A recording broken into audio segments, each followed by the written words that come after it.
Now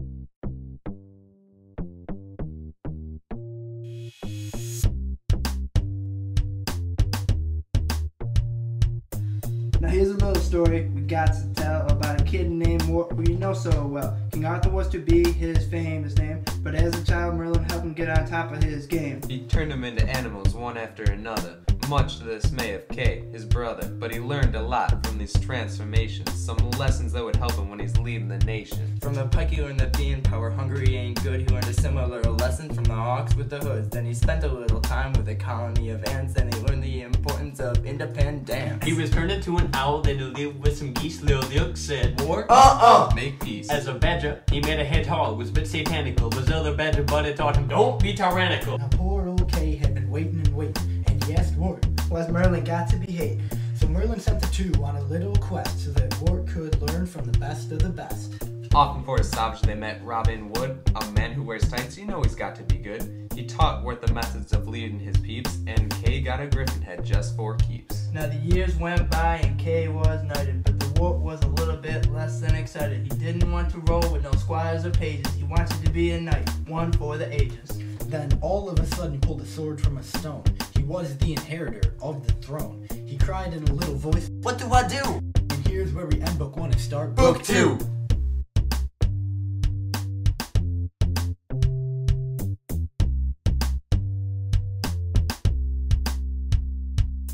Off in a tower not too far away sat the nasty old sister of Morgan Le Fay. Queen Morgause, that's her name, and she's not a great witch, but everybody but her kids think that she's a real big jerk.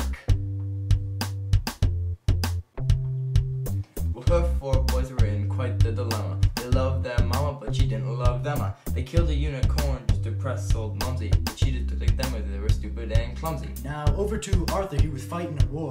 He thought that it was fun and he just wanted more, but he realized that he'd been a bit of a beast when he learned just how many of his men were deceased. From there on out, Arthur's mindset was new. He said, Mine is right? No, that ain't true. I'll get a round table for my knightly friends, and together we can put this war garbage to an end. King P had a wedding, and it was quite grand. People attended from across the land, but Morgause found King Arthur and Whoopsie daisy! it looks like he's gonna have a little baby.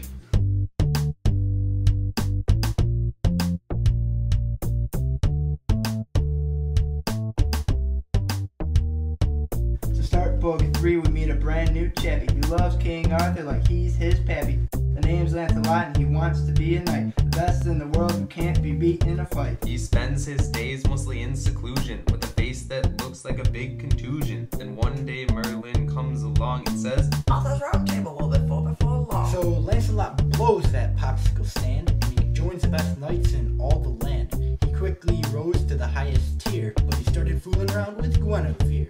King Arthur just ignored the whole affair till it got so bad that Lancelot said, Get me out of here. I can't just go on loving the queen. I gotta save my nobility. I mustn't be seen. So he headed off on a big adventure, but every single step was a great heart wrencher. He finally returned to his buddy King Art, but the whole round table had been falling apart. Arthur asked Lance, Now what's going on? I had a great idea, but it's all going wrong. My knights are just worried about the personal gains, and if they don't stop competing, I just might go insane. Now here's a little lesson that applies to y'all. Pure idealism just won't work at all. If you're too idealistic, problems probably will arise, but hopefully it won't lead to Arthur's demise. Lancelot left again cause he just couldn't take it. And while he was gone, he met a girl who was naked. She slipped him a bit of her little love potion, and before too long there was quite the commotion. Yo. when the land had her son, things got pretty bad, and it made matters worse as she named Galahad. Everybody knew he was related to Lancey, and as for Guinevere, it didn't suit her fancy. It made her angry and it made her jealous. The reaction might have been a bit overzealous. Elaine got him again and Gwen blew her top, and out from a window Lancelot hopped. For the next few years, his whereabouts were hazy. He ran around the forest. He was real crazy. Then King Pelles found him and fed him some gruel, and the hysterical knight became the king's own fool. Then Elaine found him lying there and brought him to his wits, and they lived somewhat happily for a little bit. But Lance went back to Camelot when Dap brought a sword, and he found the round table in worse shape than before. The orgies had been killing it and causing a riot. Arthur had a new idea, and he said, Let's try he'd it. forgotten the lore and fighting was no avail, so he set his eyes in search of the Holy Grail. Some that returned, but many did not. One would think that Arthur's grand idea had been shot. But Lancelot turned up and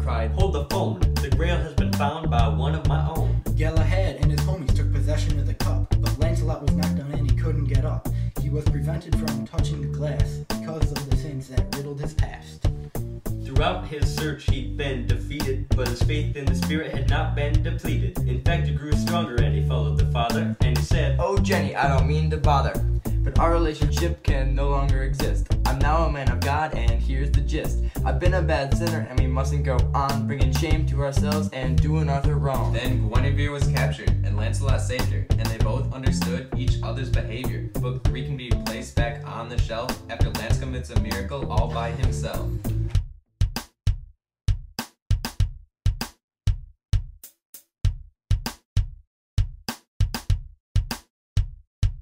Book 4 begins with Mordred and Agravain, and the former wants to see Arthur in some pain. He begins a plot to obtain the crown, but old Art knows that something's going down. He sat with Gwen and Lancelot and said, Here's the deal, Mordred is my kid. and they said, Are you for real? He replied with a Yes. and he asked them to be aware. Because Mordred might try to get to him through the pair.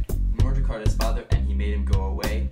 Be obstructing justice if he decided to stay. Lancelot and Guinevere were caught in her quarters. And Lance was forced to leave the room on Mordred's orders. He killed the lot but spared Mordred, and he ran away, but he returned to save Guinevere on a burning day. Arthur was ecstatic, but Gawain not so much, when he learned that his two brothers had been killed at Lance's touch. Lance was put on papal trial, and Jenny was pardoned. But the heart of Gawain had temporarily been hardened. After Lancelot was banished, he continued to fight him. And in return, Lancelot continued to smite him. Gawain realized that Lancelot was good before he died. And when Lance received the word, the brave knight nearly cried. But back in Camelot, there was quite the ordeal. Mordred was the king, Guinevere he had steeled. Arthur sat in his tent and pondered his flaws, as well as the origins of fights and wars. He asked Tom the Page to carry on his message, and with that the great king lay down to some restage.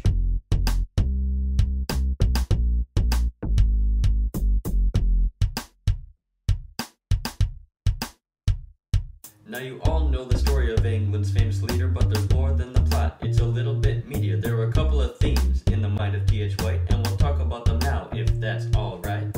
One was all about lessons and learned oodles. We talked about the big ones. Was he turned into a poodle? But the main idea that's intended for you is that you can learn a lot from another point of view. Leadership is also big throughout the tales. And we can learn a lot from Arthur's triumphs and fails. To be a good leader, you must understand That the world ain't perfect, things won't always go as planned. Arthur tried to reach perfection which he couldn't attain. And it had a bad effect on the outcome of his reign. He underestimated the evil of the earth. It came back to bite him and he suffered a confidence dearth. Towards the end, Arthur found that wars are forever. Unless he thought we can't share everything together. He hoped that the day would come pretty fast. Cause we cannot build the future by avenging the past. He also found that things are always changing. And keeping up might require a bit of rearranging. Although mankind is sinful, a learning never ceases. And the idea of modernization might very well be White's thesis. Chivalry is the code of the knights. It keeps them out of pointless fights. Some of authors follow it and some never start. The basic idea is that you have a good heart. Now you know the plot and themes of the once and future king. And we hope that you've learned the lessons that they bring. The ideas still apply in the world today. And our rap is over, finally.